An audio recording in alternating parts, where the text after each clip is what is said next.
Okay, it's actually been a couple of months now since Google officially launched their Pixel 9 series, their most extensive smartphone lineup yet, and the base model Pixel 9 in particular has a lot going for itself. I'll go over my thoughts and experiences, and if you're thinking about snagging one towards the end, I've tagged the Pixel 9 on this video so that you can check it out for yourself, and I actually think it's $150 off for Black Friday, so that's pretty cool. Anyway, while it isn't anything we haven't seen before, the core design language here on the Pixel 9 is indeed a first for a Pixel. I've always liked the way previous Pixel phones looked. Nothing too flashy, just a clean, sleek, and solid build with the signature camera visor being the main differentiator. This year, the 9 series though got flattened sides, a flattened back panel and more rounded corners, and even a refreshed camera housing. In my eyes, this is the best looking Pixel design yet that continues to showcase the Pixel signature look, making it easy to identify out in the wild.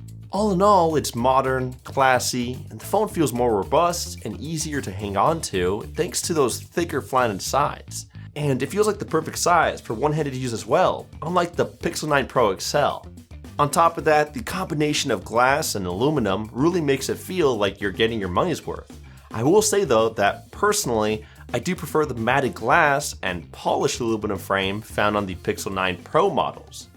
Hardware changes continue on the display side as well too.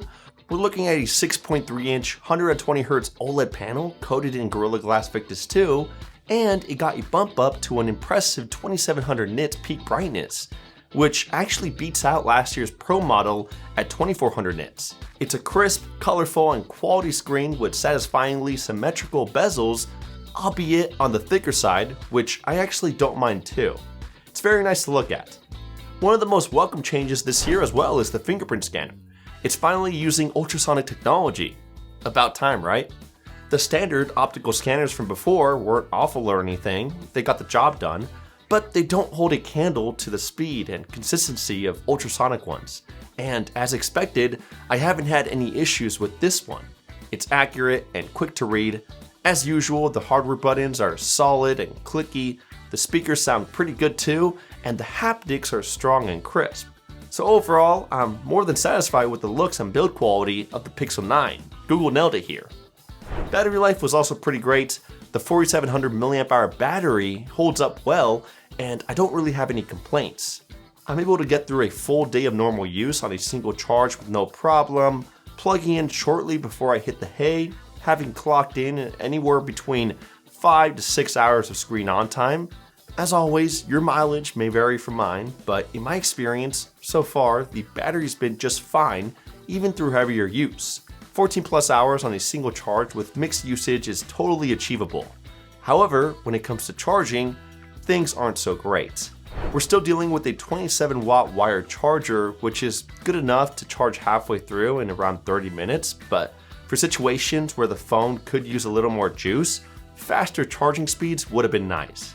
What's even stranger is that Google also decreased the wireless charging speed from 18 watts to 15 with the Pixel stand, so that's also pretty unfortunate. As for speed and performance, it's also been okay. Coming into this, I knew what to expect, and anyone who's familiar with Google's Tensor chips will know that they're not the fastest processors on the market. Still, with regular everyday use, it handled just fine. When I scrolled through social media, replied to emails, messages, streamed media, and snapped photos, I didn't notice much of a hitch. However, when you start to do more intensive tasks, like playing heavy 3D graphic games or video editing, this is where the phone really starts to throttle. It's not the best option out there when we're talking about pure speed, especially when you compare it against any other SoCs. It gets blown out of the water. With that said, I'm pretty sure that most people who buy the Pixel 9, or any other Pixel for that matter, aren't buying one for high-intensity gaming or anything of that sort. They're most likely getting it for all the exclusive AI features it comes packed with, a bloatware-free software, and even the fact that you're always first in line to get the latest Android updates.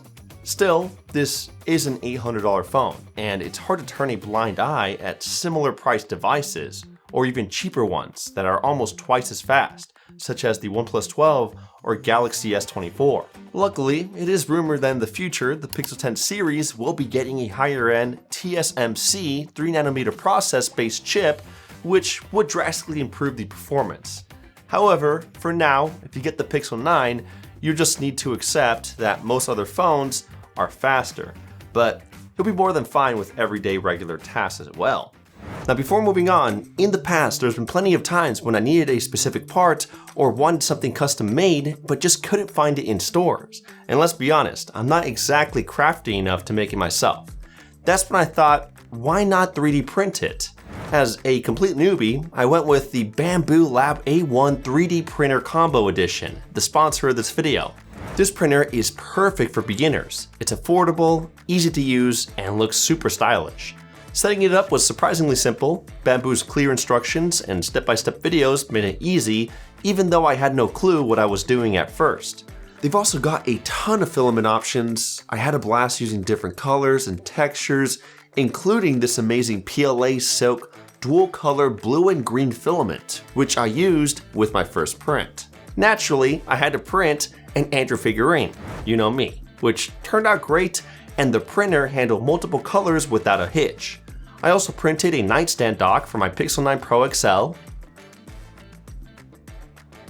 and Pixel Watch. Then I did another stand for my OnePlus Watch 2R, which also turned out great. From there, a really cool frameless case with a two-tone colorway, a gravity phone holder for my car, which is perfect for navigation, and the coolest of them all, a hologram box where I can place my phone inside while it's playing certain videos to get a cool holographic reflective film. And creating all these models with the Bambu Lab A1 was super fun and easy. So if you're new to 3D printing, check out the Bambu Lab A1 combo. It's perfect for beginners, and they're having their biggest sale of the year for Black Friday through December 3rd. So don't miss out on all the great deals, and be sure to follow Bambu Lab on social media to learn more about 3D printing as well. Okay, back to the Pixel 9. Year after year, we see Google add more exclusive goodies to the Pixel's vast library of software features, and this year is no exception. There are so many great new features that I could make an entire video going through them. In fact, I've already done just that. I'll leave that video in the YouTube cards. Most notably though, the AI integration runs deeper than ever.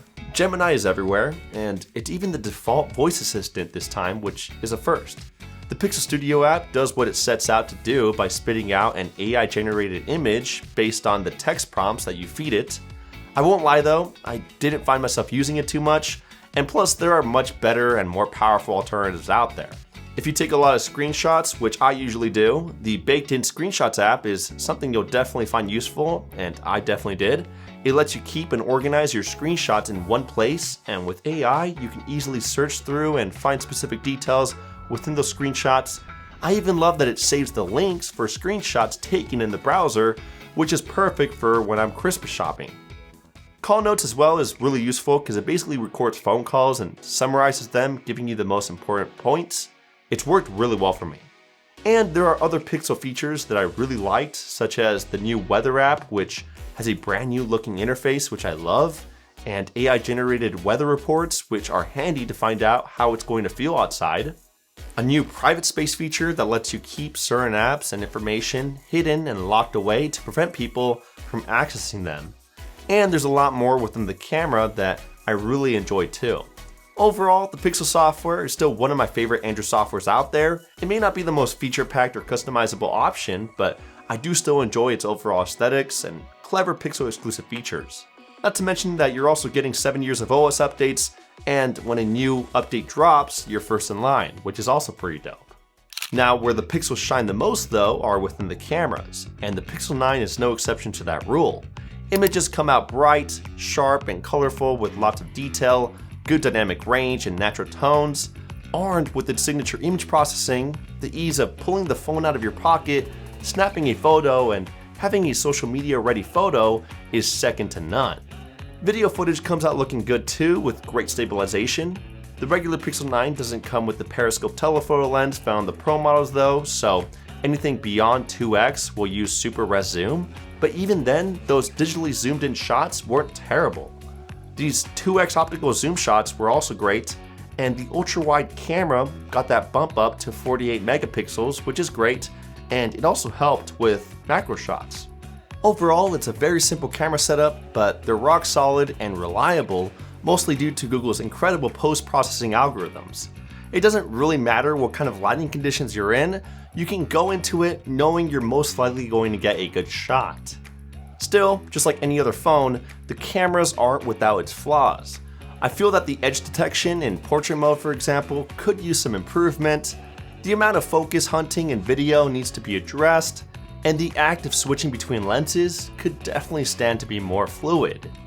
And since this is the base model, you'll miss out on 8K video recording and Pro modes as well. But you now get access to the neat new AI-based software features like Add Me and Reimagine, which I'm sure you've seen by now. Add Me works really well, provided the lighting conditions don't change. It uses augmented reality to help everyone get into group photos. And then the Reimagine feature also works scary well, making random fake elements appear within the shot. You simply select an area you want to alter, type what you want, and Google's AI model will handle the rest. You can get some pretty cool results out of it. So, no surprise, the cameras on the Pixel 9 are still one of the best. And that goes for the entire phone as well. The Pixel 9 is one of the best Androids you can get. Not the most feature-packed or powerful option out there, but still really fun to use and also really smart too. It is $100 more expensive than last year's model, unfortunately, but it still falls in a more affordable price bracket compared to a lot of what's out there. Again, like I said at the beginning too, it's also on sale for $150 off due to Black Friday, but the original price is still around $800. The Pro models are also pretty tempting. I've been using the Pro XL as well, and I love it too. They have more RAM and storage, a more capable camera system, and a couple of extra Pro-specific features, but for $200 less, the regular 9 is still going to give you an extremely similar experience. It remains an easy recommendation, especially if you're not looking to drop $1,000 plus on a new smartphone. It checks the boxes for the majority of buyers, it boasts a large number of quality of life features, and it has more than enough for the tinkerers out there to delve into and have some fun with it too. Anyway, let me know what you think of the Google Pixel 9. Click this video right here to see how you can get Pixel exclusive features working on any Android phone as well. Leave a like to show your support. Thanks for sticking around till the end, and I'll catch you guys in the next one. Kapow!